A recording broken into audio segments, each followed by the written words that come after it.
can eat all of it.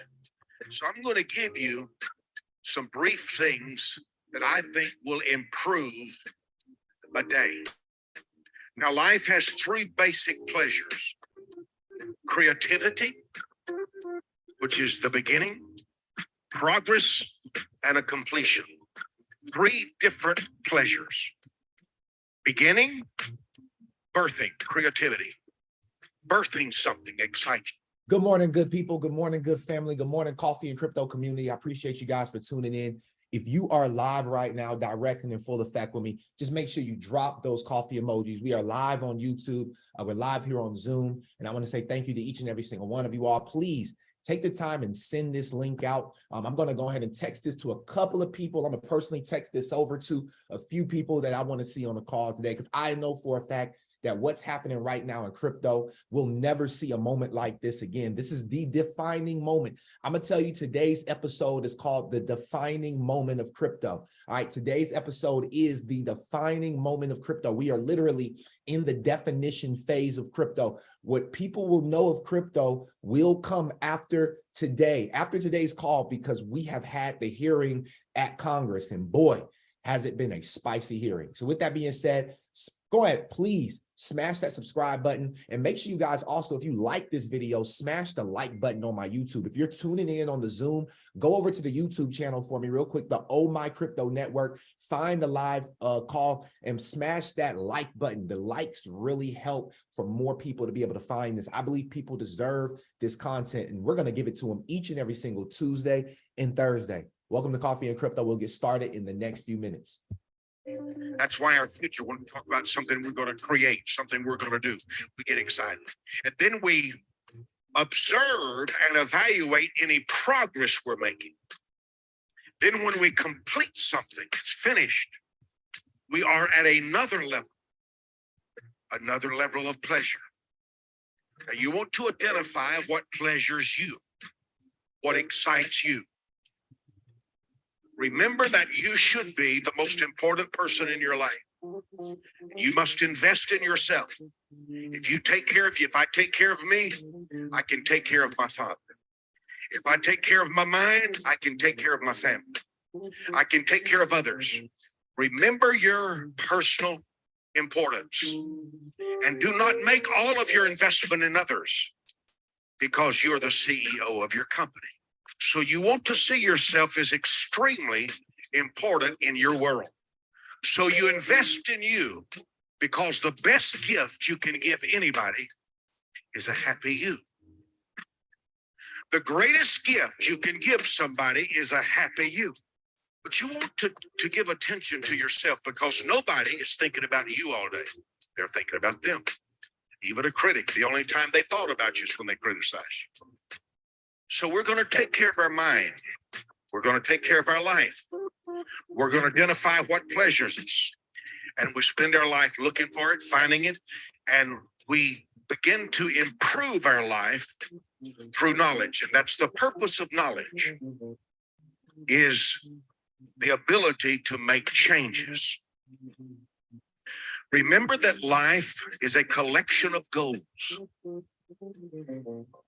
You have succeeded thousands of times.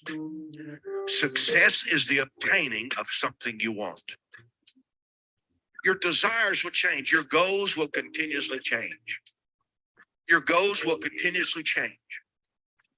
But you identify those goals. You write them down. You put pictures of them in front of you. So how can you improve your life in 24 hours? Number one, identify the dominant goal of your day. Identify the dominant goal.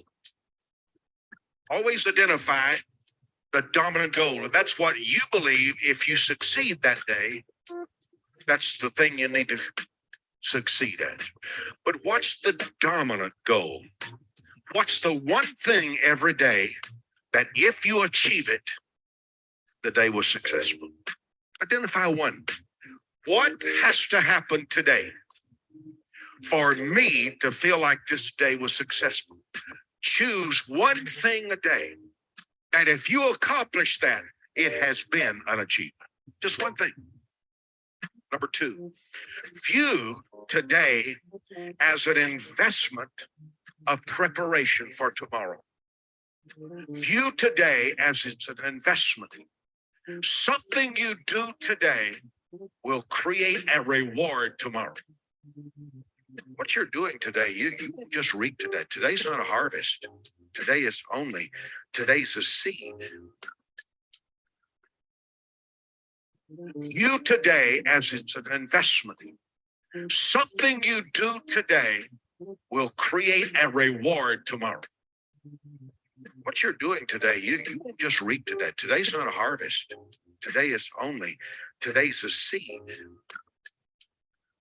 So there'll be a lot of things you do today that won't pay off till tomorrow, the future. Today is an investment, and things that you will do today will not pay off today. They're long term.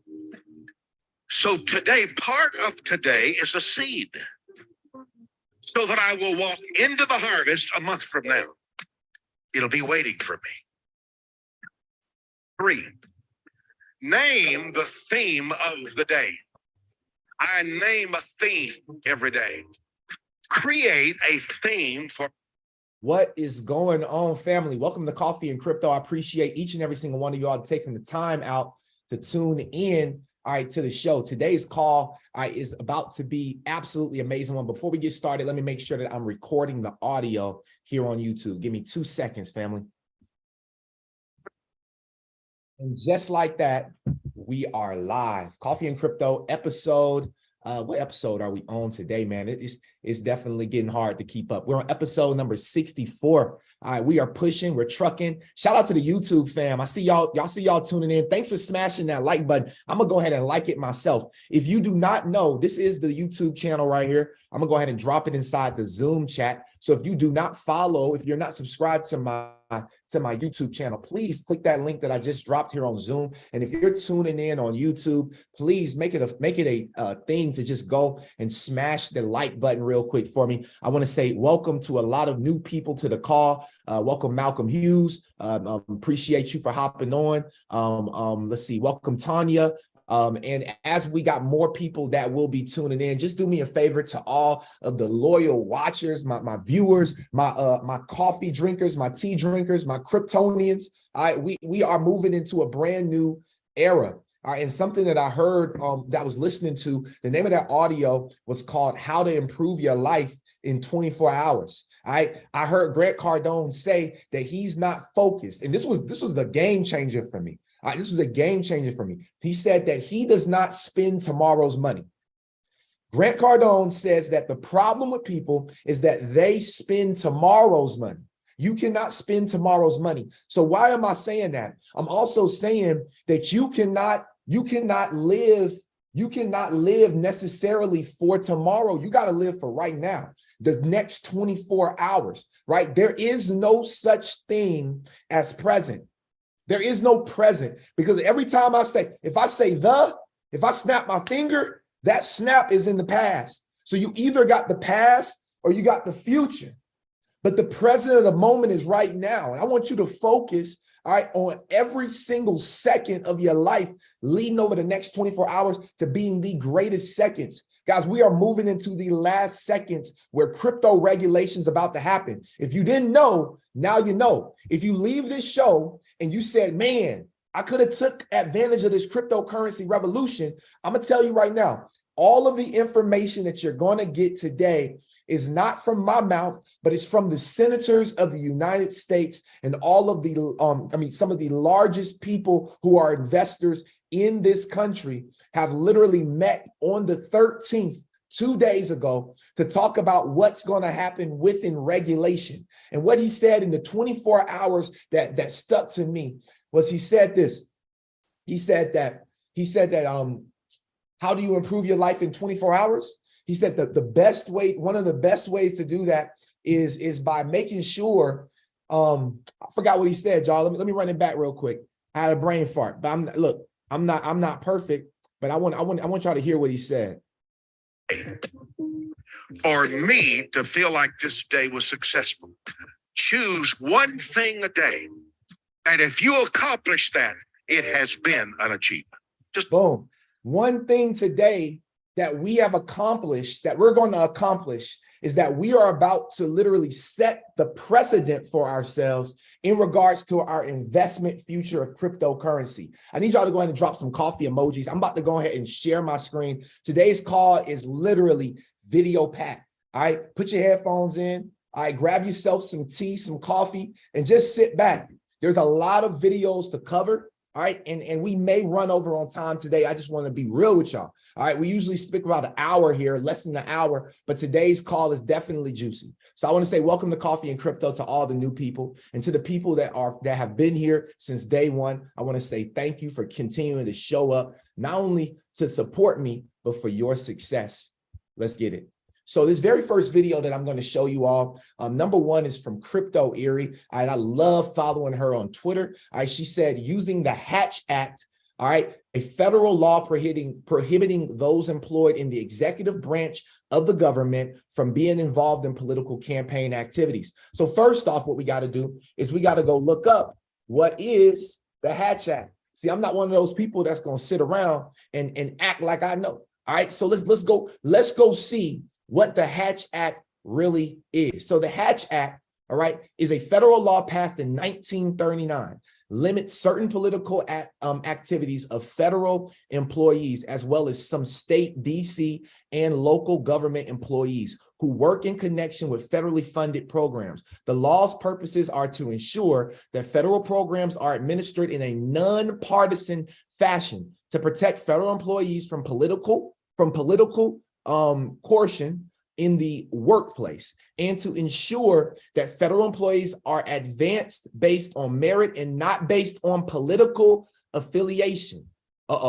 So let's listen to this video right here.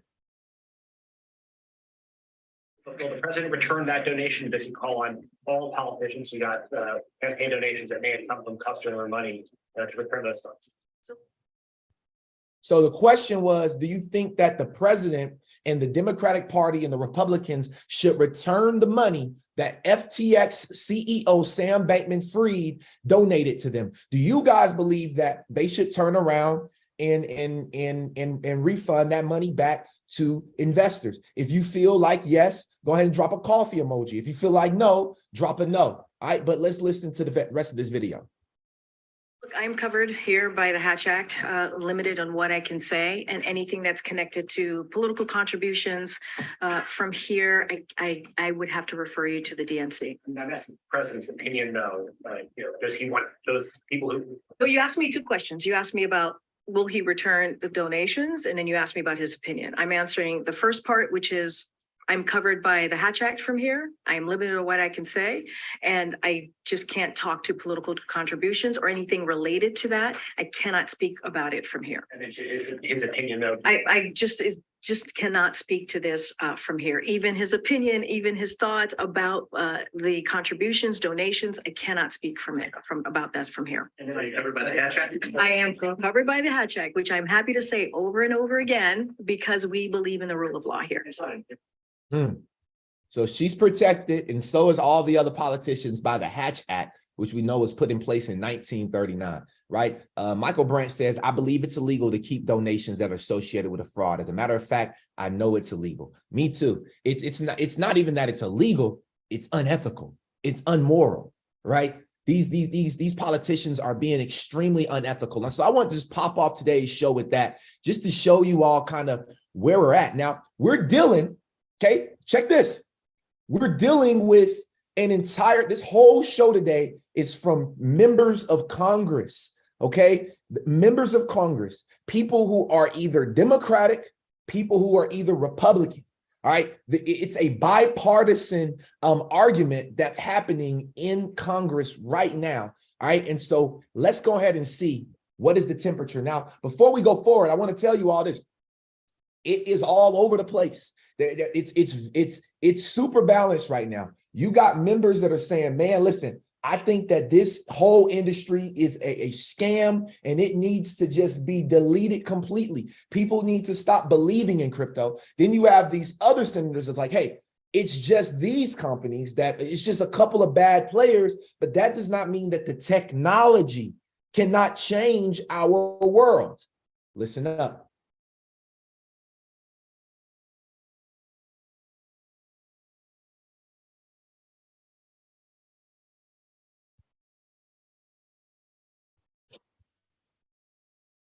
Here we go. So here's really what I'm getting at. So I've been a long time supporter of both blockchain technology and the digital asset industry. I view them as uniquely American innovations that have the potential to help and revolutionize financial services. But what happened at FTX was fraud on a massive scale, not unlike other scams throughout our country's history. The head of FTX should be dealt with in the same way that other disgraced leaders of Enron prosecuted to the fullest extent of the law. So what I want to protect is innovation, and we want to see it flourish right here on our shores under proper regulatory oversight. So it's clear now more than ever that regulatory ambiguity coupled with the practice of regulation by enforcement used by agencies like the SEC, it's led to companies moving offshore where they're often out of reach of proper American oversight, which puts all investors at risk of another FTX type scam. So what we need is for Congress to take the lead and establish clear rules for this industry. From the very beginning of my time in Congress, I've produced and supported countless bills that would do just that. And it's my hope that we can finally work together to establish these rules to protect U.S. investors and the future of American innovation. Thank you. I yield back. So do you know why this is important? Now, this was Congressman Ted Budd, all right, who is proudly serving the 13th District of North Carolina. All right, so this is him. Now, the reason why this is important in the race to regulation, I think we'll call this the race to regulation. The reason why the race to regulation is so important to me, I can't speak for everybody, but this is just from my perspective, is the fact that we have bills now. All right, in 1939, this act right here, the Hatch Act, okay, there's somebody named. If we go digging and see who created this act, all those different things, if we really went and dig deep on this, we'd see that there was some type of congressman, there was some type of party. It was either bipartisan, it was Republican based, it was Democrat based, but there is somebody's name attached to the back of that regulation. There is somebody's name that is going to be attached to the back of these regulatory bills that will come into fruition by 2023. Okay, and so people want their name to go down in history. This is why it is a fight for this to happen. The people are saying, no, I want my name on this bill. Then you got senators saying, hey, you know what? We're gonna gang up and we're gonna put different pieces of bills together. It's all about naming rights. Naming rights is everything. And if your name is on the rights of this bill, that means that even when you pass, even when you leave, your name rings forever. These congressmen they are building it for their last name. Let's continue pushing forward. This is a two-part video right here. All right. This video is going to talk about how Kevin O'Leary asked Sam Bankman-Fried where the money was, where the money resides. Okay. It's going to also talk about how CZ, who was the owner of Binance, the CEO of Binance, he might be a dark MF. All right. That's what they said. He might be a dark MF. All right. He might have waged war to kill FTX and FTT. Now, let's listen to this video for more guidance. Let me ask you directly. You were an investor in FTX, and I know you've spoken frequently with Sam Bankman-Fried over an extended period of time. Why do you believe FTX failed?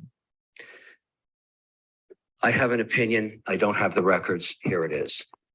After my accounts were stripped of all of their assets and all of the accounting and trade information, I couldn't get answers from any of the executives in the firm, so I simply called Sam Bankman-Fried and said, "Where is the money, Sam?" He said he had been refused access to the servers. He no longer knew. I said, "Okay, let's step back. This is a simple case in my mind of where did the money go?" And I said, "Sam, walk me back 24 months. Tell me the use of proceeds of the assets of your company. Where did you spend it?" And then he told me about a transaction that occurred over the last 24 months, the repurchase of his shares from Binance, his competitor. I didn't know this at the time, but at some point, CZ Binance, who runs Binance, purchased percent ownership in Sam Bankman-Fried's for seed stock. And then over time, and I asked him, what would compel you? And 2 billion was the number he was giving me at that. Later in a subsequent conversation, about 24 hours later, it could have been as much as $3 billion. Back the shares, it's easy. I asked, would compel you to why wouldn't you keep your assets on your bank? Why would you this to just one shareholder? Every time we went licensed in jurisdictions, because you must understand, prize though is to get regular for all that we say about Bitcoin. Else, no on this. I work for this pension plan stuff is unregulated. Who of them, friend, they were the two potentially. Hey, is the video skipping for y'all? Let me know in the chat box. Is that video skipping for y'all? Or is it only on my end? I want to make sure that the content is clear. We got it. It's skipping a little bit. All right. Why y'all say something, man? Y'all just sit here looking at stuff that's skipping. I ain't never met nobody that watch a movie that's just skipping. You know, usually you'll go and beat the DVD player or something, man. Y'all sitting here looking at a skipping movie. I ain't never met that. All right. But anyway, all right. Let me move on to video number 2. Let me move on to video number 2. He said, I thought it was me. Hey, I was over here looking too, like, hello, why is it skipping like this? All right, hold on. Kind of falling apart. Apparently, according to Sam Bankman-Fried, CZ would not comply with the regulators' request in these different geographies, these different jurisdictions to provide the data that would clear them for a license. He withheld it, according to Sam Bankman-Fried. The only option the management and Sam Bankman-Fried had was to buy him out at an extraordinary valuation of close to 32 billion, less apparently a 15% discount. That stripped the balance sheet of assets. You ask me why it went bankrupt? Go to the last week. All of a sudden, in social media, CZ is asking for another $500 million. He wants to do a block trade of FTT or the proprietary token of FTX. Wants it converted back to fiat. Why would you put that out there? You know it's going to push down the pressure. It's going to push down the value of that coin dramatically. And that's exactly what happened. Every trade, if you have a large block trade, you go negotiate clearing price with other buyers and you do the transaction. In my view, my personal opinion, these two behemoths, the unregulated market, to get these incredible businesses in terms of growth, we're at war with each other and put the other out of business intentionally. Maybe wrong with that. Maybe there's nothing wrong with, but massive unregulated monopoly now. They put FTX, lots of other reasons, I'm sure. My personal opinion, that is what Sam, in terms of where the assets went. Single reason, I'm a shareholder. Two largest shareholders do a transaction.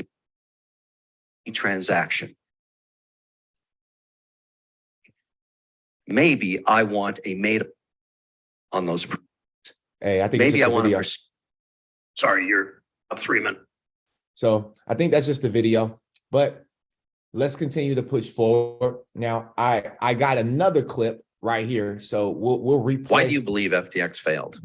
Why do you believe FTX failed? I have an opinion. I don't have the records. Here it is. These two behemoths that own the unregulated market together and grow these incredible businesses in terms of growth, were at war with each other. And one put the other out of business intentionally. Now, maybe there's nothing wrong with that. Maybe there's nothing wrong with love and war. But finance is a massive, unregulated global monopoly now. They put FTX out of business. Why do you believe it? So how do y'all feel about that statement? Do y'all feel like Binance put, I mean, I know y'all been doing research as well. We've been digging into this. Do y'all feel like Binance is behind the crash of FTX? Okay. Okay. Partly, yes. Okay. Okay. Awesome. Awesome. Certainly possible. Okay. Yes. Okay. So y'all feel the same way. Hey, listen, I feel like Kevin too, but it still doesn't like Michael Branch said just now. What about all the fraud? All right. Comingling of funds. Come on, O'Leary. You were paid 15 million as a spokesperson for FTX. All right. There are no regulated exchanges. Exactly. I mean, Coinbase is IPO'd, but they're on the stock market, but that does not mean that they're regulated. Okay. It does not mean that it's a regulated exchange. Y'all give me 2 seconds as I pull back up this information. Had a glitch. All right. But yeah, I definitely feel in my heart that Binance has a lot to do with it. And I mean, honestly, it could be looked at as two ways. CZ, he probably saw some things in their balance sheet. He saw some things that were kind of like, if I don't pull my company out of this, we're going to end up being in the same boat as everybody else. And look, I don't blame him. I do not blame him. I would have got out the position as well. That's called smart investing. I mean, if you stick around in something that you see is about to crash, burn, fall, then that means that, what type of leadership is that? So now let's move on. Okay, let me go ahead and share my screen with you all real quick. And let's move on to another side of this, because now we listened to Kevin O'Leary. We've listened to a couple of others, the other senator as well, Mr. Ray, and also Congressman Ted Budd. But now let's listen to Elizabeth Warren. All right, and let's see what Elizabeth Warren's plans are. And I hope Congress does not go with Elizabeth Warren's plans, but let's listen to her as she speaks. So, Mr. O'Leary, I know that you are a big supporter of crypto, even after you lost $10 million in FTX's collapse, but you are an experienced investor. So let me ask you, do you believe that the potential benefits of crypto are so promising that we should accept weaker anti-money laundering rules and weaker compliance from crypto firms than we require from banks, from brokers, and from Western Union? No, I think we should apply the same regulatory structure that we apply to existing trading of stocks and bonds on exchanges tied to broker dealers. That is not complicated. It's already been implemented in other countries. And I take issue, Senator, with your concept that it makes it easier to do money laundering. Currencies have been used for drug trafficking since the 60s in the American dollar, when it was thrown out of a Piper aircraft in a duffel bag. The American dollar is also used by bad actors all the time. Mr. O'Leary, I appreciate your point that everyone tries to engage in money laundering. That's what terrorists do. That's what drug dealers do. And that's what states like Iran and North Korea have done. The only point I'm trying to make is, should the same rules against money laundering apply to crypto in the way that they apply to banks, to stockbrokers, to credit card companies, to Western Union? I think your answer to that was yes. Is that right? No. Mr. O'Leary, you have No. 30 seconds. Keep your answer short. It's not yes. I'm just saying, if you know your client rules on both sides of the transaction and use a crypto such as USDC that is regulated, you solve this problem, Senator, overnight. Well, I appreciate that you want the same kind of rules to apply to everyone, and we can talk about what's needed to make that happen. All right. So that's Elizabeth Warren. All right. She is the Grim Reaper. She's the Grim Reaper of crypto. All right. This is what she looks like. She's the Grim Reaper. Elizabeth Warren crypto bill steps toward a digital dictatorship. Shout out to Michael Branch for posting this on Twitter. I was able to pull this for you all this morning. So it talks about, it says the staunch anti-crypto Democrat has released her proposed crypto legislation. However, it is full of gaping holes, showing that she clearly does not understand the underlying technology.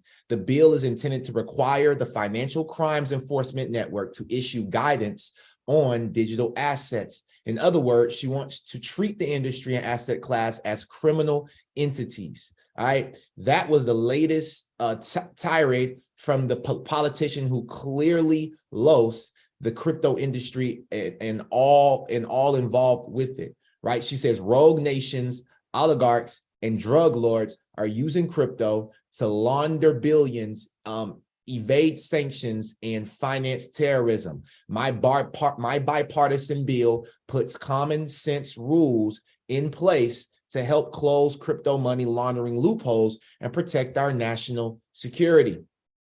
Okay. She believes that crypto is a threat to national security. So her bill, all right, guys, her bill will not be one that we want to see go into effect, right? She literally is looking to empower the SEC. This is another one here. Elizabeth Warren's push strict crypto bill to empower the SEC. Now, let's talk about it, right? Since they want to bring up the SEC, her bill wants to strengthen and give more power to the SEC, who clearly is not doing their job. All right, we're going to cover that as well here. However, I want to continue for you all to listen to more garbage, more crazy. Like, the thing is, people are talking, okay, live on CNBC so the world can hear. And these are the things that the entire United States is hearing right now. People who are really not educated as we are on cryptocurrency, people who are really not plugged into the rabbit hole, they're listening to these things live. And what you got to realize is, when Bernie Madoff happened, when Enron happened, when Lehman Brothers happened, when all these scandals, these scams happened, what you got to realize is that created the dot-com bubble. Okay, why did the dot-com bubble happen? Because media went live. They published this data and people go and watch the news. They don't go further than the news. So this will push, because there's so much to crypto and no right now and regulations. People are not going to be in this asset class until the regulation happens. Okay, so this is more stuff that we're hearing from people who are uneducated. Listen to this video. Concern is that, that fraud is definitely being perpetuated, but that the whole industry itself is basically an asset class built out of nothing. It trades entirely based on people's belief that it can be worth something. But as you said, the technology has not worked for a payments mechanism. It's become a speculative for a payments mechanism. Technology has not worked for a payments mechanism. It's become a speculative instrument, but ultimately, as Mr. McKenzie said, it's a zero-sum game, and if people stop believing in it, then it all falls apart. Concern is, so crypto has not worked for payments. I don't know what world these politicians are living in. It's crazy. All right, now. Let's go ahead and let's listen to this. Now, the tone is being set. All right, the tone of the hearing is being set. There's more people attacking this space than they are supporting this space. Understand that. And these are just a couple video clips. All right, I'm sure we can go to YouTube and watch the whole thing. I'm pretty sure you can go and find the entire live performance, is what I will call it. Okay, but from these little clips that were pulled and I found on Twitter between the last 2 days, last 24 hours, these are the narratives that's being pushed. Twitter is a news source. More narratives are being pushed to push people out of this industry. Let's listen to this video right here. Simple for now and focus on the present. If cryptocurrencies are not currencies, then what are they? Well, what do they do? How are they used? Via FTX, Binance, and a host of other exchanges usually domiciled overseas, millions of Americans have used real money to purchase some of the over 20,000 cryptos in existence today. According to a recent Pew study, they are doing so as an investment, a way of making money. So what do we have in the eyes of the law? We have an investment contract, more precisely, a security, an investment of money in a common enterprise with the expectation of profit to be derived from the efforts of others. To my mind, the four prongs of the Howey test are easily satisfied by every coin, token, or whatever nonsense words the crypto industry attaches to lines of code stored on ledgers called blockchains in an attempt to convey legitimacy or technological sophistication to them.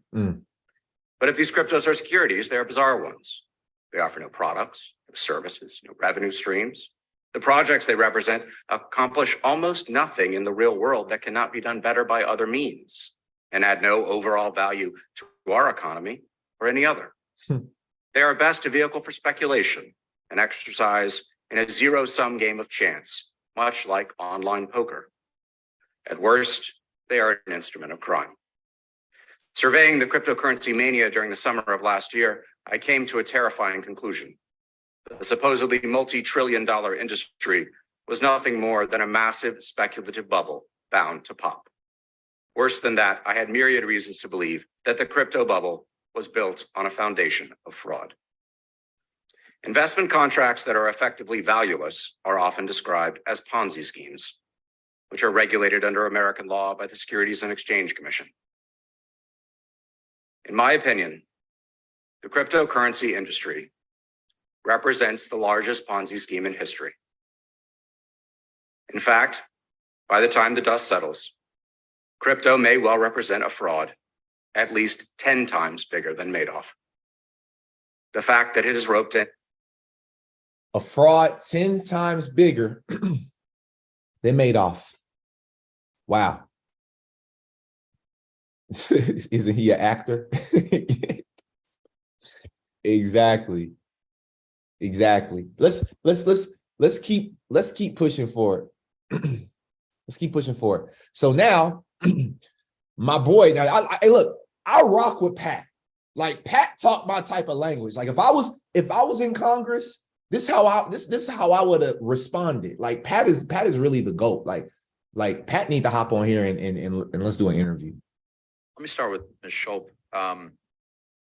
Mr. Shankman indicated his opinion that I think he said every cryptocurrency or virtually every one easily meets the Howey test for the definition of security. The Howey test includes the investment of money in a enterprise with the expectation of profit through the efforts of others. So in Bitcoin, we have no corporation that controls it or issued it.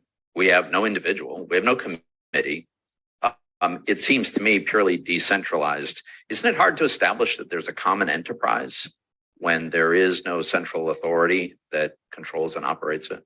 I agree. I don't think for Bitcoin you can meet the elements of the Howey test in multiple respects. Right. So, would you say as a general matter, a truly decentralized protocol, pretty hard to establish the common enterprise? I completely agree. The securities laws were evolved in no small part in order to deal with questions of information asymmetry, right, coming from managerial bodies that are doing that. Right. Where is that asymmetry? Look, I think there's a case to be made that there should be a regulatory regime on disclosure requirements for an issuer, that there should be a regulatory regime for secondary market trading. But I think we ought to make it specific to this sector, because to try to shoehorn it into decades-old legislation that deals with different instruments, I think is very problematic. New system, new technology, new form of regulation, new form of governance. Like we can't put something that's brand new like cryptocurrency into a space where, it's the same as the old, the old way of doing things. We have to upgrade. And that's why they call it the replumbing of our financial system, right? We are literally in the beginning of replumbing, all right, our entire financial system. Okay. Now, this is my boy Toomey. All right. I had a whole Toomey section. All right. I got a couple videos from Toomey. All right. I really rock with Toomey. So I need y'all to hear his perspective. He said, Code committed no crime, says in today's U.S. Senate hearing on the collapse of FTX. With FTX, the problem was not with the instruments that were used. The problem was the misuse of customer funds. Let's set the story straight, Mr. Toomey. Code committed no crime. FTX and cryptocurrencies are not the same thing. FTX was opaque, centralized, and dishonest. Cryptocurrencies usually are open source, decentralized, and transparent.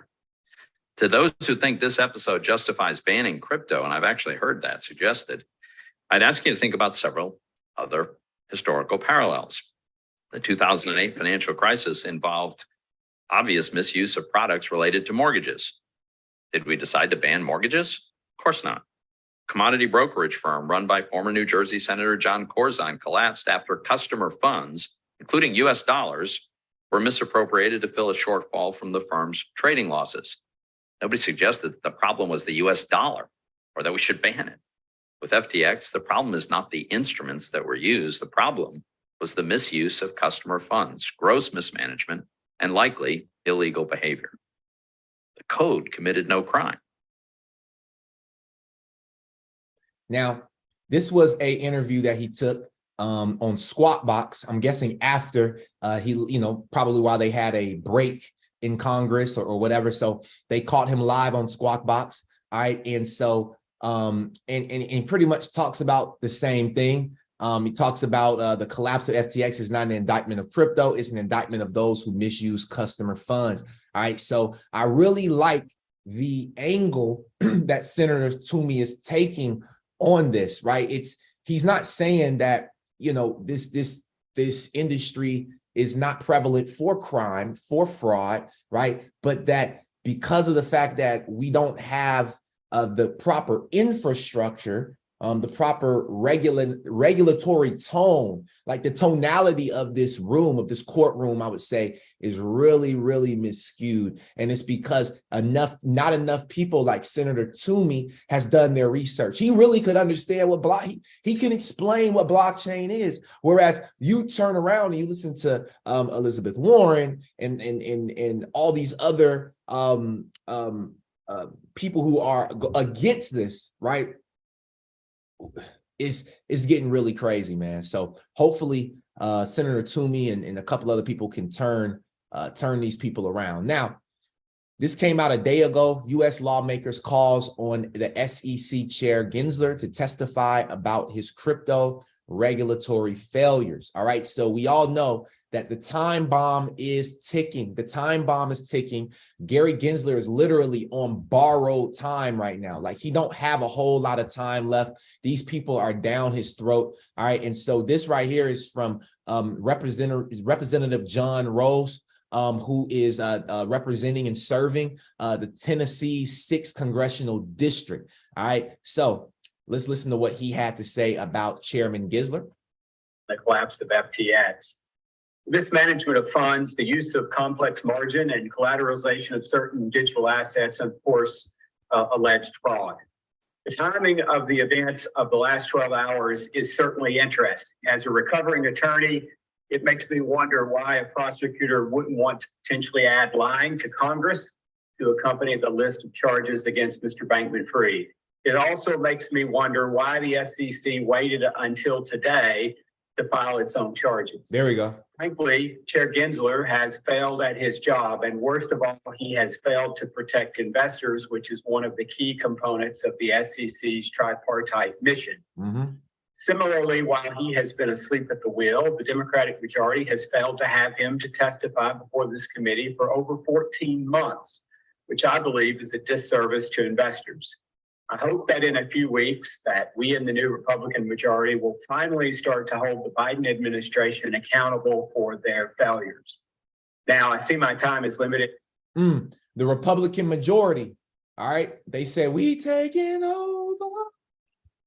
They coming back for it. Now, all right, that is the latest and greatest that I've been able to just compound for you all in regards to what's happening. I'm sure there's some videos, there's some pivotal videos that I may have missed. All right. And if I did, I just ask that y'all go to Twitter, man, go to these news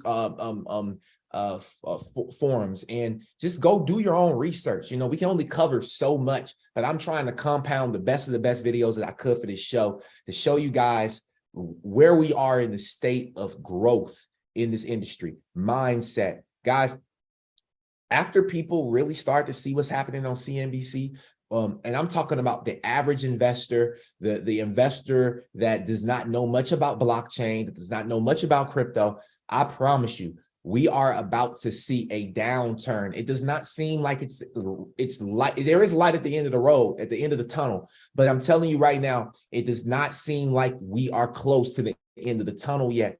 There's way too many bad, hypocritical people who are against crypto that are literally at the top of the food chain when it comes to regulation of this industry.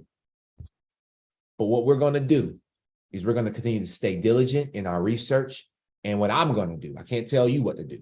What I'm going to do is I'm going to continue to buy more.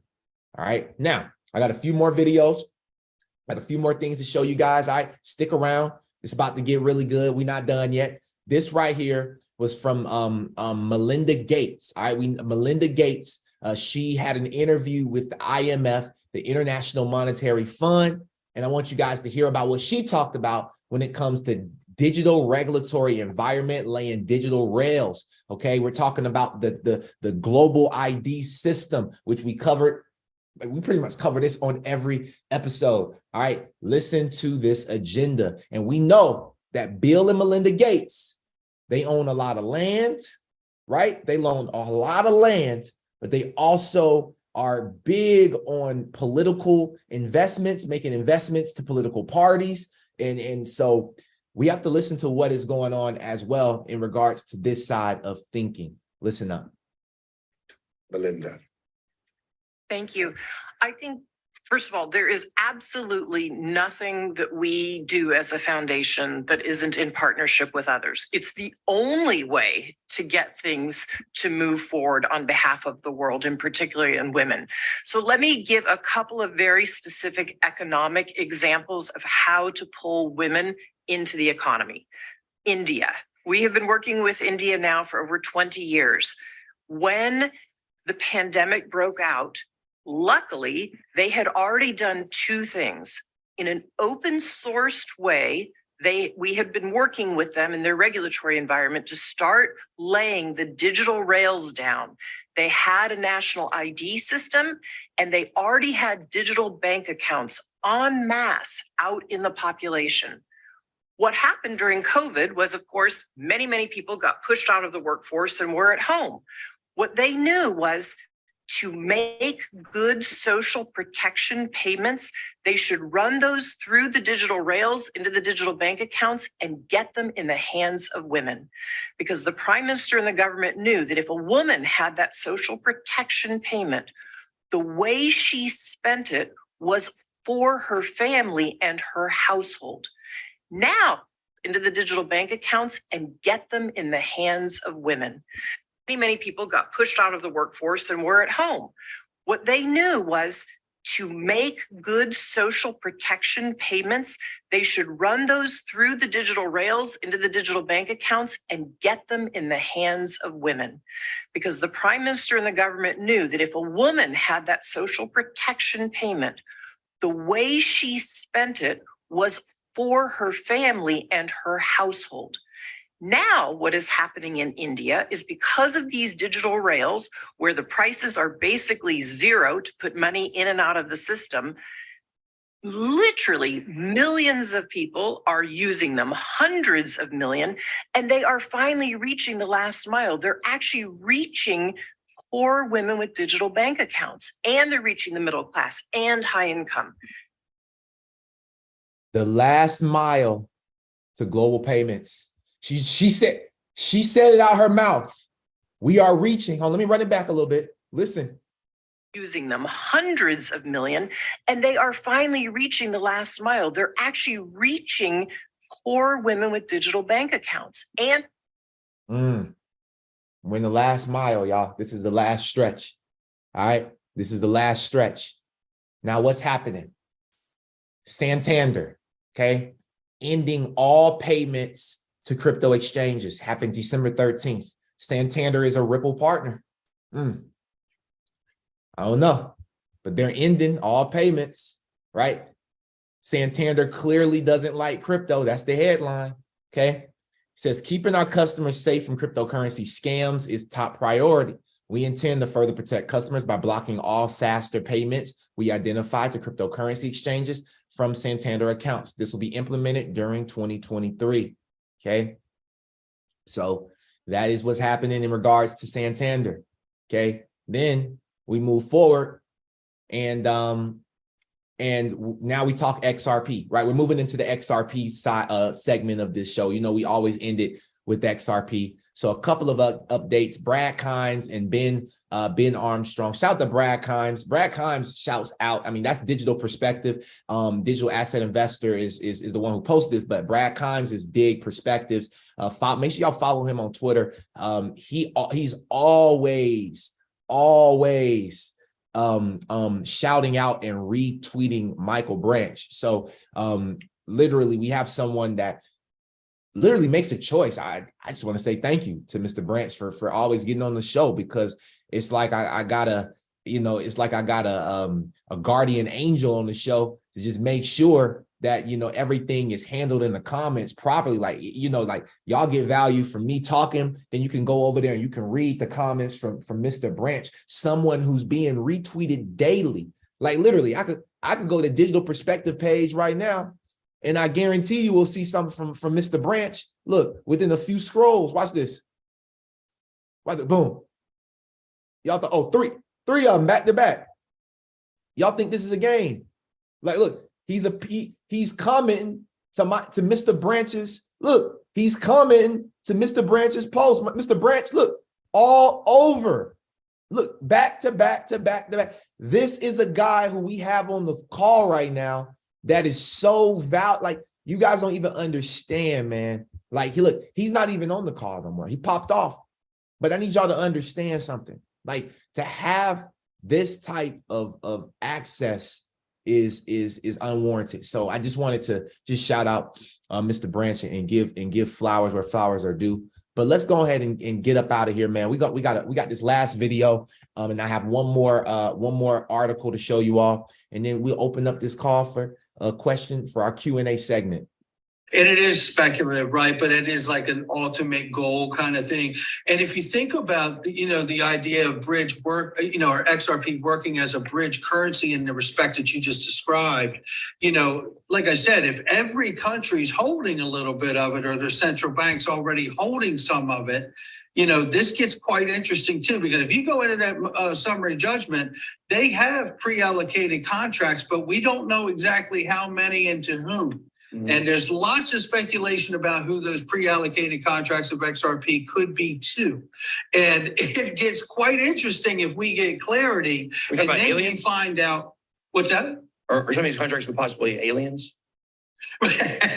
Well, how about central banks? Oh, right? Okay. Well, those are people. Okay. Yeah, those are people too, but certainly aliens there for sure, because they just look at us like cattle, right? But if those things come to light and we learn those things, it makes so much sense how XRP could sit as a bridge currency and serve to unlock dormant dollars around the world, but never threaten any one country's money at the same time. Yeah, I think that's a fascinating argument. I think ultimately it aligns with the wholesale CBD narrative that I've been told a long time ago, where things are going. That I started kind of looking into XRP and giving it a fair shot. That was some stuff that came to me that was like, oh, that actually makes sense. So, breaking news. Well, it's been out for a while, but I found this. I wanted to show you guys. Ripple's array of partners expands as CIBC and NAB join RippleNet. Now, this happened back in March, but I just want to, as I'm continuing to find more and more articles, more and more things to talk about, like it's just social proof, right? It says the Canadian Imperial Bank of Commerce and the National Bank of Australia, which we know Australia right now is working on a stable coin for its country that's built on the XRP ledger. How many people remember us talking about that here on Coffee and Crypto, right? So Australia has a stable coin that's being built on the XRP ledger, okay? They're joining RippleNet to tap its increasingly popular blockchain solution, all right, for a cross-border payment and settlement. Yeah, they have a CBDC, but they also are creating what's called a stable coin, right? Because you got to understand, there were no stable coins on the XRP ledger. There's never been a stable coin on the Ripple, on Ripple XRP's ledger. And understanding that there's never been a stable coin introduced on XRP ledger. This is big because the US is creating one. I think Brazil has one that's coming out on the XRP ledger, and so does Australia on the XRP ledger. And I believe there's a fourth country as well, but I know for a fact that those three countries are building their stable coins on the XRP ledger, which is big because that is going to be the technology that's going to help them with that CBDC issuance. Now in this article, it talked about a couple of things, and I wanted to point this out. It says the partnership centers around adopting RippleNet's global stablecoin, right? Global payment network service, which leverages Ripple's native stablecoin for instant cross-border payments through the ODL service, on-demand liquidity. RippleNet, which already has attracted over 300 financial institutions, has signed an existing roster of financial institutions and money transfer companies. All right, it says this right here. We're excited to be working with CIBC and have already partnered with them in using Ripple's blockchain technology to complete international payment transfers between our banks as a proof of concept. We believe that the technology has the potential to not only deliver real-time international payments, but also improve security and efficiency of our payments system. This was from the NAB Executive General Manager, NAB Labs, Jonathan Davey. Then we come down here where it says major banks are testing the product. He added that the network opened up many opportunities for NAB, one of Australia's top 4 banking institutions, to access first-class innovation initiatives and insights. Ripple is developing several blockchain-based solutions that enable cross-border money transactions between banks in a faster and cheaper way than the current system. The XRP issuer has recently made significant inroads in Asia as its business continues to face difficulties in the US. So no matter what they're going through, they're continuing to keep tunnel vision, they're staying focused, and they're staying consistent, and they're staying committed to the mission. Even though they're going through what they're going through, trouble does not last always. They're going through what they're going through with the SEC, but all around, we are still looking bullish globally for Ripple and XRP. So this was an amazing episode. I want to appreciate everybody for popping in. Thank you to everybody that tuned in on YouTube. Smash that like button. Make sure y'all do that for me, man. Smash that like button. Here's my YouTube link again. Here's the YouTube link again. Click that. Please press subscribe. Go find this video today. And what I want you guys to do, I appreciate the participation from last week. Go ahead and raise your hands too if you got one thing you like, learn to love. But I really want to say I appreciate the participation from the last episode. You guys went and dropped XRP. So I'm going to ask that you guys go and do the exact same thing on today's video. After it's done posting, go to the comments, post a comment for me. Make sure you like the video, and then also comment XRP to the moon. That's today's post. XRP to the moon. XRP to the moon. And what I'm going to start doing in 2023 is we'll have more incentives to make y'all move. There'll be some giveaways. There'll be some different stuff just to make sure people are doing their part with the show. But before we get out of here, I see a hand from Craw Billy. I'm getting ready to call on you. I have some announcements, so you definitely want to stick around. The Vincent Owens Group is closed. Okay, it is closed until further notice. We will not be accepting new people. So we're closed right now. All right, we have a lot of things that's changing for 2023. Really, really big plans. And I promise you all 2023 will be the biggest year for us all. All right. What we're building, we have our Discord group, which will open back up in January after Christmas. You guys will be able to join the Discord group. The Discord is going to have more trading calls. It's a community-based program. You will not get direct mentorship to me being inside of the Discord. That is not the way that it works anymore. We have to change everything up to move into a greater space moving into 2023. So the mentorship program for the Vincent Owens Group, when it comes to the Secrets of Crypto and Money Discord, will open back up in January. I'll also be opening up my high-level inner circle group, which will be a crypto mastery group where I'll select probably about 5 people. This will be a high-ticket program, but 5 people will be able to work with me closely in 2023. Only 5. I'm not looking to take hundreds of people into this program. I'm looking to what this program is going to do is really going to allow me to help you learn how to become an advisor in this space.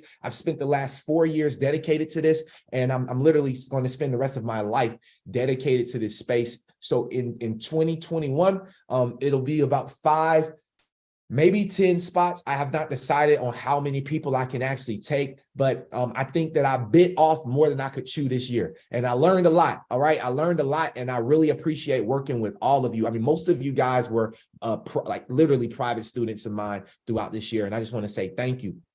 Moving into 2023, we're going to take it to the next level. So I wanted to just kind of let you all know some of the plans. We're also going to be doing quarterly meetups. Okay, it'll be in different cities, but I know they'll start in Atlanta. So we'll be doing quarterly meetups for that inner circle group. More information will come out on that. And then also I will be starting back up our trading calls that we'll be meeting in Atlanta. All right, I don't know if it'll be monthly, twice a month, but I have a venue now. And we will be meeting to start trading again very, very soon. So if you guys are excited, if you live in Atlanta or you live around Atlanta during the weekend, maybe once a weekend, one weekend out of every month, we will meet together on maybe a Saturday in the morning, and we will have a trading meetup and sit down in person. So these are some things that are coming. I just want to get you guys excited. I know everything is shut down right now as in regards to joining the Discord, but we will be open in January. So with that being said, I want to go ahead and call on Craw Billy. I appreciate your patience, brother. The floor is yours. Hey, I picked up on this morning your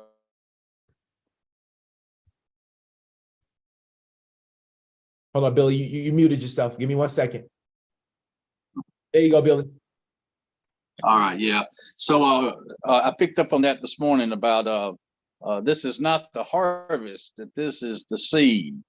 I thought that was pretty cool. Looking at your videos. Start the day with, start the morning with, this is not the harvest. And we are in the beginning. I know, you've been talking about it for a year that we're in. I'm just flabbergasted at the people that I talk to that just have something else. You can tell when somebody's not attentive. When you say something, they kind of look at the cars going by or something. They're not listeners. It's hard to find listeners in this space. It's just going to be something we're going to have to learn about, and then maybe we can help others know what to do or what not to do. Which what not to do is, I think, far more important than learning what to do. Just you can secure it, but you can't get it. You don't know where it is. You don't know what it is. There's so much to it. So this call helps people understand what's going on. That's kind of the phase we're in. We're in the what's going on phase. It's not the what to do now. Don't you think? So I'm just rambling, but look, if you're going to give us extra incentives to step up and talk, you're going to have to be in time. Love you. Thank you very much. I'm incentivizing Billy every day. Let's go. Awesome. I think I saw Ms. Zuli, but did you still have anything, Ms. Zuli, or no? Yes, no, that's great. I just didn't want to be a distraction for Billy. Thank you, Billy. And thank you, Vincent. No, it's always wonderful to be here and be part of the Vincent Owens Group. I'm glad to see some of the changes that how we're growing. We're really growing. One of the things that I really appreciate this morning, seeing those are what happened with the in Congress. But we just got to keep in mind again, because it's going to get worse. We know that. And you'll be seeing a lot of just the environment out there, just the fear and just the distraction, and just really need to make sure that we do not get pulled into that, and instead be excited about it, because we know what's going to happen. That's when the big upswing is going to take place, and that's part of what that's their strategy. We just got to recognize that that's the strategy. This always happens. We got to clean out all that other stuff, and then in order for us to jump in, and we're ready. And just got to keep that in mind. FUD, fear, uncertainty, and doubt. That's what the news does, and that's what government is doing as well. That's what they've been preparing us for. It's all about power and control, and we know we are ready. So thank you so much, Vincent, for your education and for having this space for us. Absolutely, thank you. Appreciate that, Ms. Zuli. Next up, Jamel. Hey, good morning, everyone. Hey, Vince, I just want to say I'm very grateful for this call. I thought it was very important, especially because you give not only me, but I'm sure you gave us a new perspective of what type of beginning we're actually in, because when I saw those things that people were saying in Congress, I was like, oh, like it's like there's still a lot of like hurdles that we need to get past, So it's like people are saying that like, yeah, it's the beginning, but like in a sense that they're like kind of telling us to like hurry before it's too late, But after seeing this, it gives us like a better perspective of what type of beginning we're in, and that like we actually have time, because we need to get past like all of these people that are anti-crypto in order for crypto for actually to be like released and be like free, Yep. So that was like very important. So thank you for that. No, you're welcome. And I appreciate you. Thank you so much. Awesome. Well, I want to say thank you to each and every single person. Is there anybody else that had anything that you wanted to share or anything? If not, we'll pop up out of here. Just wanted to make sure that I ain't missing anybody. But okay, good. All right, awesome. So I just want to say thank you to each and every single one of you all for just taking the time to, just taking the time to be on this call, man. It's the consistency that counts. We are sowing the seeds for our harvest tomorrow, and it's coming. The harvest is coming. I'm more than sure of it. We have all the proof. I know that a lot of this stuff is kind of, it's just like, oh, I've seen this or I've heard this before, but y'all, this is the motivate. This is what we have to continue to hear, because when I leave off this show and I go anywhere else outside of this Zoom, this YouTube, there's people that are saying different things that are not lining up with my belief. I have to be on this show, not because I have to have a certain amount of subscribers, not because I have to have a certain amount of people watching. I have to be on this show because I have to make sure that I'm speaking and hearing things that are necessary for me to stay in the game, for me to not give up, for me to not get frustrated and say, hey, this space doesn't work like other people. Let me sell off and go find something else to do. That's why you have to be on this show, family. It's no other reason. Doesn't have to be this show, but you need to find a show. You need to find something, a community. That's why the Discord is so important. In 2023, we're putting more value on the Discord. I believe that the group is more important than anything. You cannot do this alone. And not being a part of someone's group, not developing your own group, all right, is very, very, very tough. And you will not last in this space. You will not last if you do not have other people that you can stand with.